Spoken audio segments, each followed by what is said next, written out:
पिछली गलतियों से सीख रही लखनऊ सुपर जायंट्स, अनसोल्ड रहे शार्दुल ठाकुर की लग सकती है लॉटरी। ऋषभ पंत के नेतृत्व में लखनऊ सुपर जायंट्स की टीम पहली बार आईपीएल खिताब अपने नाम करना चाहेगी। हालांकि लखनऊ सुपर जायंट्स अपने चोटिल तेज गेंदबाजों से परेशान है। उसके 3 प्रमुख प्लेयर्स मयंक यादव, आवेश खान और मोहसिन खान चोटों से उबरने में जुटे हुए हैं। अगर इन तीनों में से कोई बाहर हुआ तो शार्दुल ठाकुर को विकल्प के रूप में रखा जा सकता है। लखनऊ सुपर जायंट्स ने विगत कुछ सत्रों में की गई गलतियों से सीख लेते हुए इस बार आईपीएल शुरू होने से पहले ही चोटिल तेज गेंदबाजों का विकल्प अपने पास रख लिया है।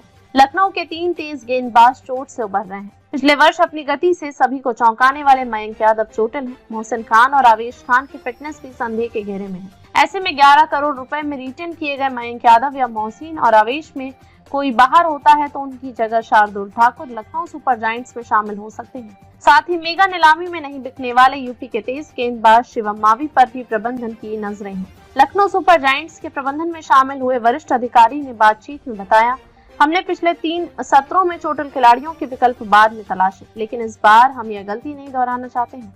हम कैंप शुरू होने से पहले आश्वस्त होना चाहते हैं। जो खिलाड़ी पूरा सत्र नहीं खेल पाएंगे तो हमारे पास उनका विकल्प तैयार है। आईपीएल शुरू होने से अब केवल 4 दिन ही शेष हैं, लेकिन चोटिल खिलाड़ियों ने फ्रेंचाइजियों को अपनी रणनीति में फेरबदल करने के लिए मजबूर कर लिया है। मुंबई ने जहां चोटिल अल्लाह गजनफर की जगह मुजीर और रहमान और लिजार्ड विलियम्स की जगह कॉर्बिन वॉश को शामिल किया है। सनराइजर्स हैदराबाद ने ब्राइटन कार्स के विकल्प के रूप में वियान मुल्डर और गत चैंपियन केकेआर ने भारत के सबसे तेज गेंदबाज उमरान मलिक के विकल्प के रूप में चेतन सकारिया को शामिल कर अपनी टीम में संतुलित करने का प्रयास किया है। हालांकि इस बार खिलाड़ियों के विकल्प को लेकर भी नियमों में कई फेरबदल किए हैं। बीसीसीआई का डॉक्टर अगर यह पुष्टि करता है तो चोटिल खिलाड़ी पूरे सत्र के लिए उपलब्ध नहीं हो सकता तो उसका विकल्प लिया जा सकता है। जिस चोटिल खिलाड़ी का विकल्प लिया जाता है वह संबंधित सत्र के दौरान किसी भी मैच में फ्रेंचाइजी के लिए फिर से नहीं खेल सकता है।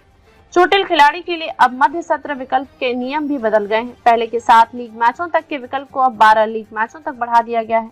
खिलाड़ियों के विकल्प के रूप में आने के लिए किसी का नाम संबंधित सत्र के लिए पंजीकृत उपलब्ध खिलाड़ी पूल आरएपीपी सूची में शामिल होना चाहिए। पूरे सत्र के लिए उसकी लीग फीस 100% उपलब्धता मानते हुए आरएपीपी सूची में दर्ज उसके द्वारा निर्धारित आरक्षित मूल्य से कम नहीं होनी चाहिए।